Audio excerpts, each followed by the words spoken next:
جو over all economy کے حالات ہیں، شرح سود کم ہوئی ہے، ایکسپورٹس میں اضافہ ہوا ہے، زر مبادلہ کے ذخائر بڑے ہیں، روپیہ جو ہے وہ ڈالر کے مقابلے میں بہت مستحکم اور بڑے عرصے سے مستحکم ہے. تو یہ تو اب ہر ذی شعور انسان کو نظر آ رہا ہے کہ معیشت مستحکم ہے. تو ان مذاکرات کا مقصد سیاسی استحکام ہے. اور دیکھیے تحریک انصاف نے 26ویں آئینی ترمیم میں بھی اپنا کردار ادا کیا. مولانا فضل الرحمان صاحب کے ساتھ ان کے مذاکرات ہوئے اور وہ اس معاملے کو آگے لے کے چلے اور ان کے کہنے پہ بہت ساری شکیں نکالی بھی گئی. مگر یہ اپنی جگہ پہ یہ نہیں ہو سکتا کہ اس کی آڑ میں 9 مئی جیسے واقعات کو ہم فراموش کر دیں، بھلا دیں یا اس پہ کوئی کمپرومائز کر لیں. وہ جو سزائیں ہوئی ہیں 25 لوگوں کو پہلے، 60 لوگوں کو بعد میں، جو 85 لوگوں کو سزائیں ہوئی ہیں ان کے خلاف ناقابل تردید ثبوت موجود تھے. ان کو وہاں پہ دیکھا گیا تھا جلاؤ گراؤ کرتے ہوئے، توڑ پھوڑ کرتے ہوئے. تو جو ملک دشمنی ہوئی ہے اگر اس پہ کوئی معافی ہو جائے یا اس ملک دشمنی کو بلا دیا جائے تو پھر ایک شخص جو کوئی بھی جرم کرتا ہے تو کیا پاکستان کی تمام جیلوں کے دروازے کھول دیے جائیں؟ تو یہ قتل مقصد نہیں ہے. جو جرائم اپنی جگہ موجود ہیں مگر استحکام کے لیے، معیشت کے لیے، سیاسی استحکام کے لیے آگے بڑھ رہے ہیں. تو D G I S P R نے جو کل پریس کانفرنس کی بڑی وہ مفصل تھی ہر حوالے سے. انہوں نے دہشت گردی کی جنگ کے حوالے سے، 9 مئی کے حوالے سے، 26 نومبر کے حوالے سے بڑی تفصیلی تبادلہ خیال ہوا. اور میں سمجھتا ہوں کہ انہوں نے بڑا ہی احسن طریقے سے تمام چیزوں پر روشنی ڈالی ہے. ایک تو وہ بہت، میں سمجھتا ہوں کہ اچھے طریقے سے انہوں نے وہ کیس پریزنٹ کیا، نمبر 1. نمبر 2، جو 9 مئی کے کیسز تھے جن لوگوں کا ملٹری ٹرائل ہونا تھا اور یہ سمجھا جا رہا تھا کہ یہ لوگ فوجی تنصیبات کے اندر گئے ہیں، شہداء کی یادگاروں کو مسمان کے ان کا فوجی عدالتوں میں ٹرائل ہوا جیسے پوری دنیا میں ہوتا ہے. اور فوجی ٹرائل کا یہ مطلب نہیں ہے. فوجی ٹرائل کا مطلب یہ ہے کہ وکیل کا حق حاصل ہے، فیملی سے ملاقات کا حق حاصل ہے، ریکارڈ تک رسائی کا حق حاصل ہے. اس کے ساتھ ساتھ ایبسنشیا میں ٹرائل نہیں ہوتا، یعنی آپ کی موجودگی میں ٹرائل کیا جاتا ہے. اور اپیل کے 2 حق حاصل ہیں، ایک ملٹری اتھارٹیز کے اندر ہے اور ایک اس کے بعد ہائی کورٹ کے اندر ہے. تو جو فیئر ٹرائل کا پروسیس ہے وہ انشور کیا گیا ہے کہ رائٹ ٹو فیئر ٹرائل کو مینٹین کیا جائے. دوسرا، جو لوگ یہ سمجھا جاتا تھا کہ فوجی تنصیبات پر حملہ نہیں کیا، ویسے جلاؤ گراؤ کیا ہے یا توڑ پھوڑ کی ہے، ان کا ATC کے اندر ٹرائل ہو رہا ہے، ان پہ دہشت گردی کے مقدمات ہیں. تو میں اکثر کہتا ہوتا ہوں کہ اگر آپ ریل پر سفر کر رہے ہوں اور آپ ریل کے اندر کوئی جرم کریں گے تو ریلوے پولیس اس کا نوٹس لے گی. اگر آپ سے منشیات برآمد ہوتی ہیں تو اینٹی نارکوٹکس فورس اس کے لیے موجود ہے.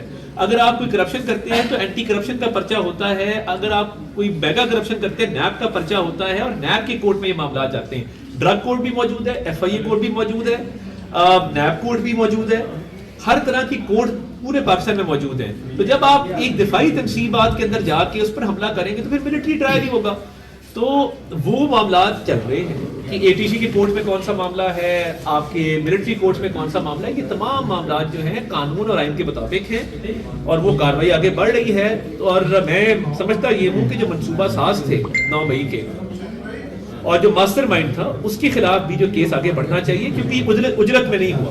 ان کیسز کو باقاعدہ طور پہ 2 سال لگے ڈیسائیڈ ہوتے ہوئے کہ پروسیکیوشن ہے، ایویڈنس ہے، کراس ایگزامینیشن ہے. بودل صاحب ماشاءاللہ ورلڈ ریکارڈ ہولڈر ہیں، 11 دفعہ بار کے صدر رہے ہیں. یہ معاملات، لیگل معاملات کو سمجھتے ہیں کہ ٹرائل میں کیا کیا چیزیں انوالو ہوتی ہیں، فرد جرم عائد ہونا، اس کے بعد ٹرائل کا مکمل ہونا. تو یہ تمام چیزیں اس میں دیکھی گئی ہیں اور یہ کیسز اس کے مطابق آگے بڑھ رہے ہیں. اور میں سمجھتا ہوں کہ تمام جو ملزمان ہیں 9 مئی کے وہ کیفر کردار تک انشاءاللہ تعالیٰ پہنچیں گے. معاملات ہوتے ہیں وہ فورن آفس کے تھرو آپس میں جو ہے وہ سفارتی امور کے تحت ہوتے ہیں، اس کے ڈپلومیٹک نارمز ہوتے ہیں، اس پہ ایک آفیشیل کمیونیکیشن ہوتی ہے چیزوں کے اوپر. تو یہ تو ایک عدالتی معاملہ ہے اور وہ بھی لوکل عدالتی معاملہ ہے. تو اس کے اوپر میں نہیں سمجھتا کہ ریاستوں کے مابین کو ایسی بات چیت ابھی ہو رہی ہے. اور یہ بڑی بدقسمتی ہے کہ ایک بیانیہ بنایا جا رہا ہے سوشل میڈیا کے اوپر. اب مجھے یہ سمجھ نہیں آ رہی کہ پہلے والی بات کو مانا جائے کہ ہم کوئی غلام ہیں یا اب والی بات کو مانا جائے. تو یہ تو پیترا بدلتے رہتے ہیں سیاسی طور پہ. ریاستی امور میں سیاست کو نہیں لانا چاہیے اور جو بین الاقوامی سطح پہ تعلقات ہیں اس میں سیاست کو نہیں لانا چاہیے. تو میں سمجھتا ہوں کہ وہ ڈپلومیٹک نارمز کے مطابق ان سے جو بھی کمیونیکیشن ہوگی وہ ہوگی. ریاستوں کے درمیان جو معاملات ہیں وہ ایک بہت ہی آفیشیل لیول پہ ہوتے ہیں تو اس کے مطابق یہ آگے چلے گا. باقی انہوں نے سیاسی بیانیہ بنایا ہے، وہ بناتے رہتے ہیں. پہلے آیا ہم کوئی غلام ہیں، پھر آیا امر بالمعروف، پھر کوئی اور آ گیا. تو یہ تو ان کا وتیرہ ہے کہ ایک بات کرو پھر اس پہ مکر جاؤ.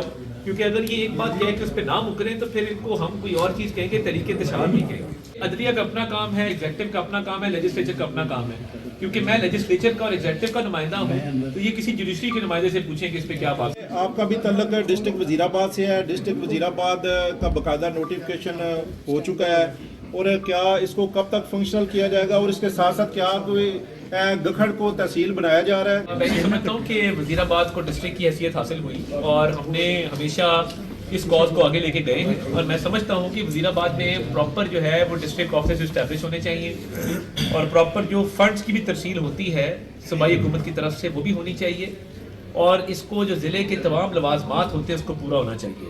باقی تحصیلیں کون کون سی ہوتی وہ ایڈمنسٹریٹو میٹر ہے, وہ جیسے بورڈ آف ریونیو بہتر سمجھے گا ویسے ہوگا, مگر ضلع کے درجے پہ جتنے بھی لوازمات پورے ہونے ہیں وہ فی الفور پورے ہونے ہیں.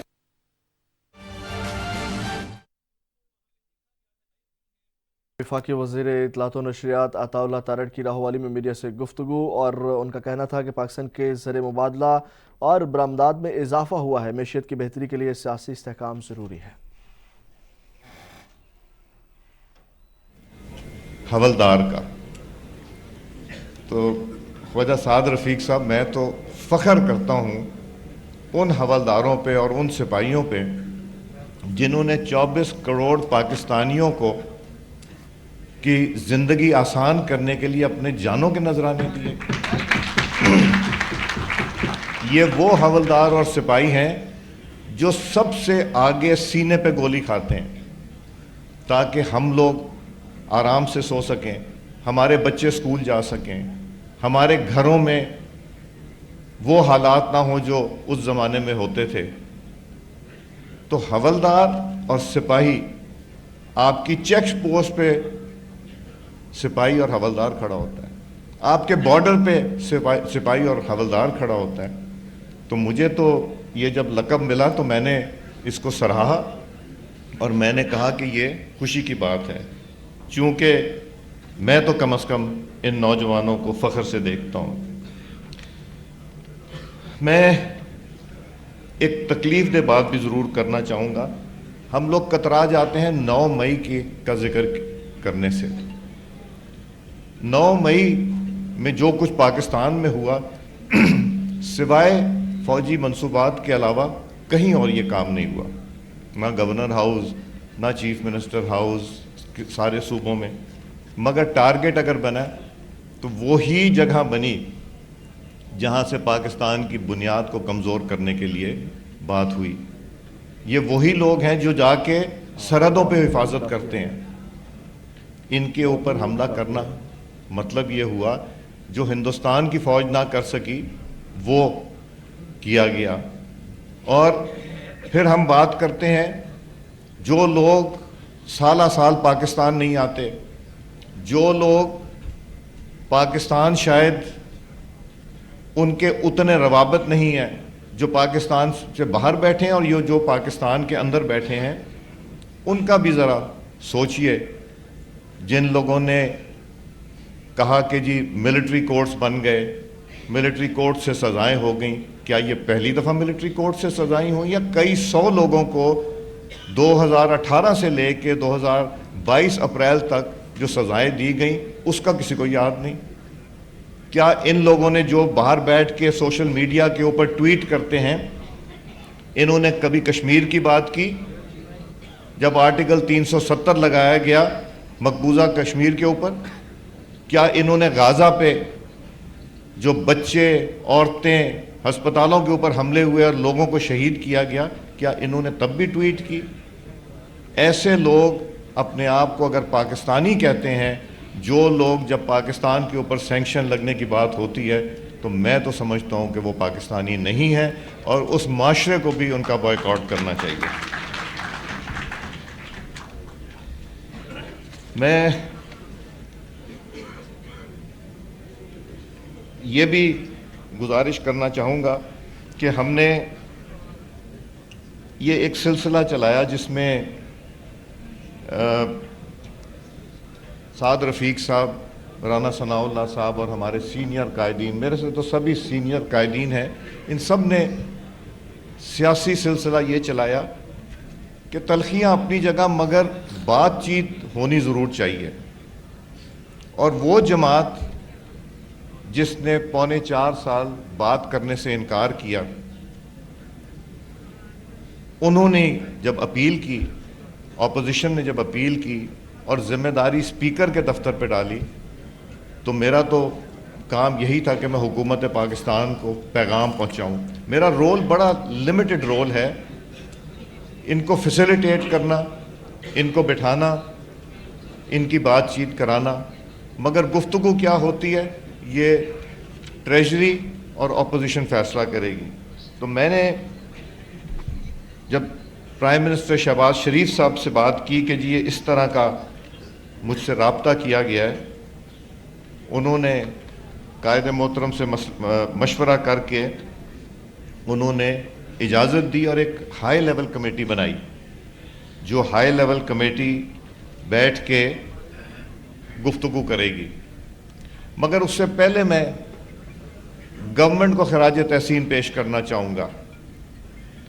یہ خواجہ سعد رفیق صاحب 2.5 سال, خواجہ آصف صاحب کو میں نے پہلی دفعہ 2002 میں راوی کے پل پہ جلسے میں آنے کے لیے ہتھکڑیاں لگی دیکھی, اور خواجہ صاحب مسکرا رہے تھے.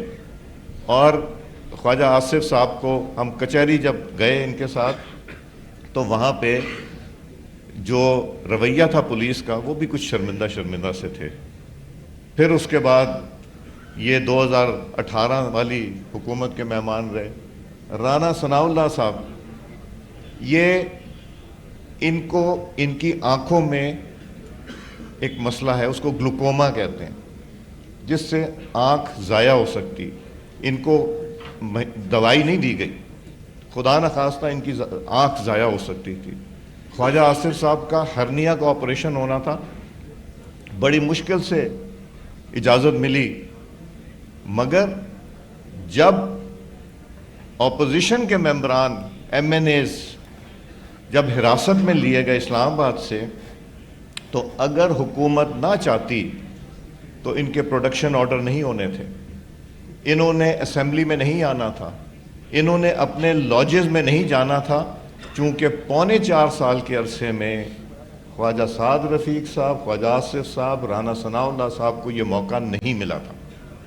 ان کو وہ فیسلٹی نہیں ملی تھی جو ایک انہوں نے سسٹم کی خاطر انہوں نے اپنا رول ادا کیا, جس کی وجہ سے یہ جتنے ممبران تھے وہ اسمبلی میں تشریف لے کے آئے. تو یہ ان کا عمل تھا, اور جو دوسرا عمل تھا وہ بھی آپ کے سامنے کوئی ڈھکا چھپا نہیں. یہ جو گفتگو شروع ہوئی ہے,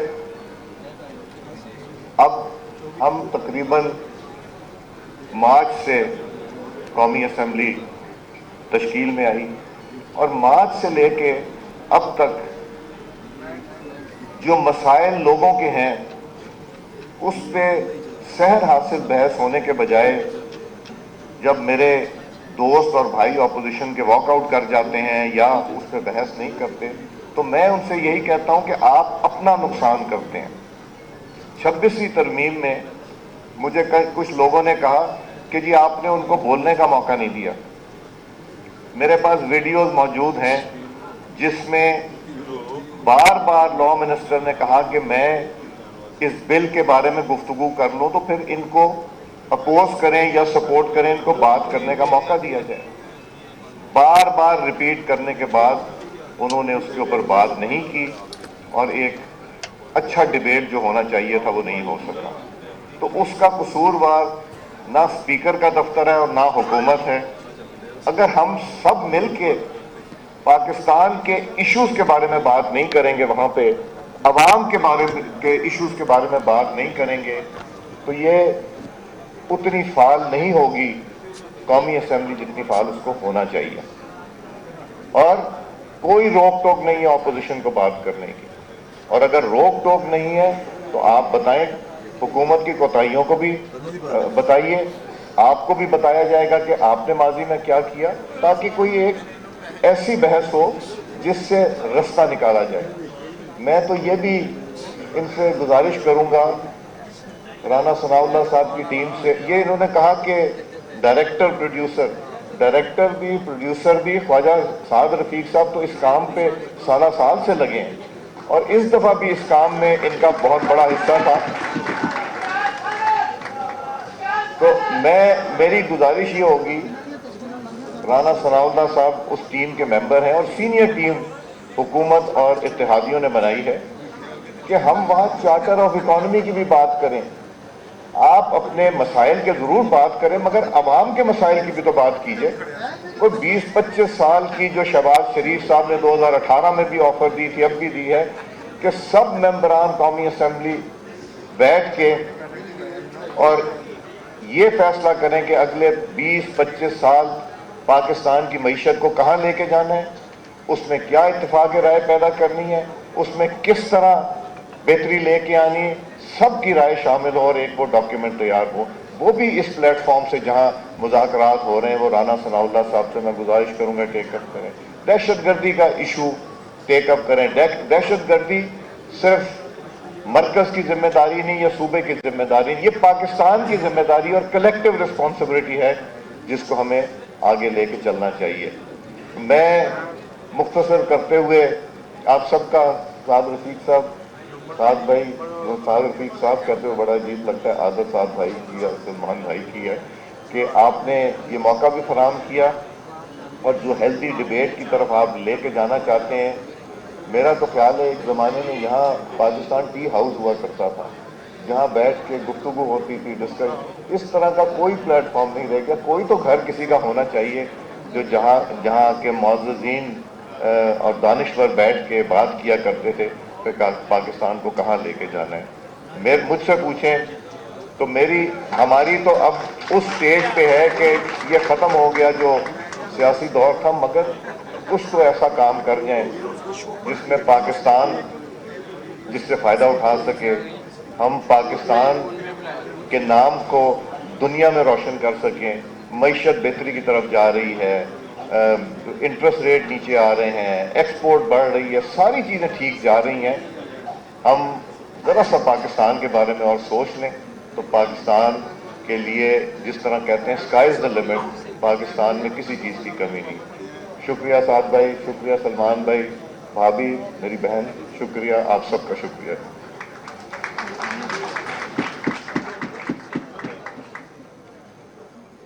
بہت شکریہ ایاز صادق صاحب. اب میں آپ کا بہت ہی جس دل جمی کے ساتھ اور جس اخلاص کے ساتھ آپ نے اس تقریب کو کامیاب کیا ہے.